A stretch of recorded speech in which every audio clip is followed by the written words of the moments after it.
Eu sou Ana, eu sou aluna do curso de Formação Pedagógica em Artes Visuais. Diante da proposta da disciplina História da Arte, de fazer um plano de aulas com alguns temas específicos dentro da História da Arte, o que eu escolhi foi a arte pré-histórica. E nós vamos trabalhar com um plano de aulas para o ensino médio. A proposta são 7 aulas de 50 minutos cada. Então, eu distribuí o conteúdo de maneira a ir conduzindo um trabalho para depois culminar na prática, que seria a parte final da proposta. Antes disso, a gente precisa esclarecer que tanto os conceitos de arte quanto os conceitos de pré-história não são os mais adequados, né? Porque a história ela já existia, já estava sendo construída antes da invenção da escrita. Então, é uma história, a gente diz que é antes da história, mas faz parte da história. E outra coisa é a questão do conceito de arte, né, que é um conceito muito mais recente, é um conceito do homem moderno, e ele não explica de maneira literal o que a gente chama hoje em dia de arte da pré-história, ou seja, as marcas que foram deixadas pelos nossos antepassados, os hominídeos, os primeiros habitantes do planeta Terra, principalmente nos períodos Paleolítico e Neolítico, né, que são os dois últimos períodos da considerada pré-história, antes de entrarmos na Idade Primitiva, né, que é a civilização egípcia e aí por diante. Quando a gente fala em pré-história, a gente principalmente tem como material de estudo e pesquisa as imagens que foram deixadas, que foram preservadas ao longo dos tempos por diversos motivos. De cara aí eu já me surpreendi muito com um dado de que no Brasil existe o maior registro de arte pré-histórica encontrado no mundo.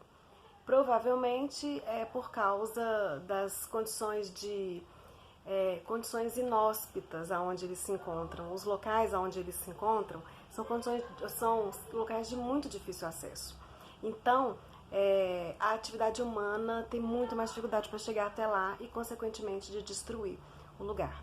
Mas, dando continuidade, o princípio do plano de aula vai ser com a apresentação de muitas imagens, né, provavelmente através do PowerPoint ou de algum outro programa para a utilização dessa apresentação. Provavelmente nós vamos aí incluir vídeos, né, algumas entrevistas, alguns programas. Vai ser feita uma seleção que já foi, na verdade, pré-selecionada para este projeto. Junto com essas apresentações, nós vamos conversar muito sobre o contexto histórico em que essas imagens eram produzidas. A maioria desses registros são de pinturas e gravuras deixadas nas paredes e nos tetos das cavernas. Quanto mais escondido da luz, mais preservado eles estão. Existem vestígios de 40 milhões de anos para cá no mundo todo. Muitos sítios arqueológicos espalhados pelo mundo. A gente vai falar um pouco sobre os brasileiros, que são muitos, mas não são tão preservados em termos de cientificamente falando, né? Ou seja, eles não estão sendo estudados de maneira adequada, nem todos eles, e muito menos preservados de maneira adequada, protegidos. Eles são preservados, mas é pelas intempéries mesmo, pelas dificuldades de acesso que eu citei anteriormente.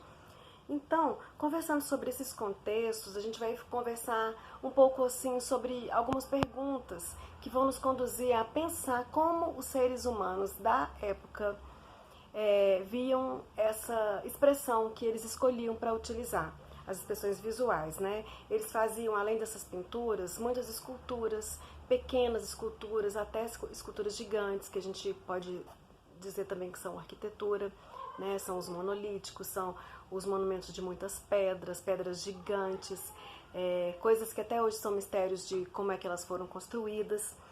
Tudo isso a gente vai depois estabelecer um paralelo com o picho, com a pintura mural, com a pintura grafite, né, através de pesquisas feitas e mediadas pelo educador na sala de aula.